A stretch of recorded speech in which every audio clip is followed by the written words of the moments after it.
Hi guys, ఒక extraordinary మ్యాచ్ని witness చేశాం కదా. ఈరోజు ఇద్దరు టీమ్స్ గెలవలేదు, గేమ్ ఆఫ్ క్రికెట్ గెలిచింది. అంత బాగా ఆడారు ఇద్దరు. ఫస్ట్ మ్యాచ్ ఇలా ఉంటే బాగుండేదని ఫీల్ అయ్యాను. ఇలాంటి టగ్ ఆఫ్ వార్ మ్యాచ్ని ఎక్స్పెక్ట్ చేశాను first match. It's okay, third match అలా అయింది, బాగా నచ్చింది నాకు. యాజ్ ఎ క్రికెట్ లవర్ బాగా నచ్చింది భయ్య ఈ మ్యాచ్ నాకు. Well done SRH. Rubbing salt to the wound అని ఇంగ్లీష్లో ఒక సామెత ఉంది భయ్య, తెలుగులో పుండు మీద కారం చల్లడం. కేకేఆర్ తరపున సాల్ట్ మస్తు ఆడాడు అనిపించింది నాకు. కానీ తర్వాత రసూల్ వచ్చి గేమ్నే మార్చి దొబ్బాడు. షాబాజ్ ఇంకా క్లాసీన్ కుమ్మేశారు. యాక్చువల్లీ 209 టార్గెట్ దగ్గరలో కూడా రారనుకున్నాను, but amazing batting by Shahbaz and Klaasen. Actually SRH గెలవాలనుకున్నాను నేను.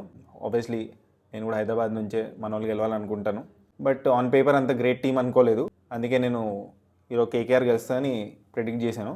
కేకేఆర్ గెలిచింది, బట్ బాధగా ఉంది ఎస్ఆర్హెచ్ ఓడిపోయినందుకు. బట్ మన టీం కూడా బాగానే ఉంది, మంచి ప్లేయర్స్ ఉన్నారని అర్థమైంది.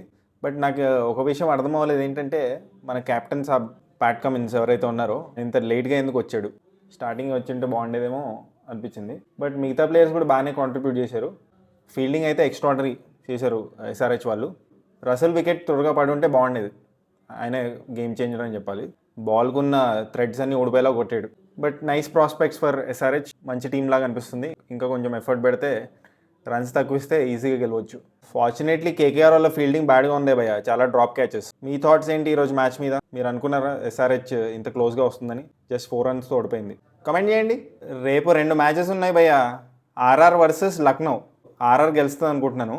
నెక్స్ట్ ఇంకో మ్యాచ్ వచ్చేసి Mumbai Indians versus Gujarat. So దాంట్లో ముంబై గెలుస్తుంది అనుకుంటున్నాను.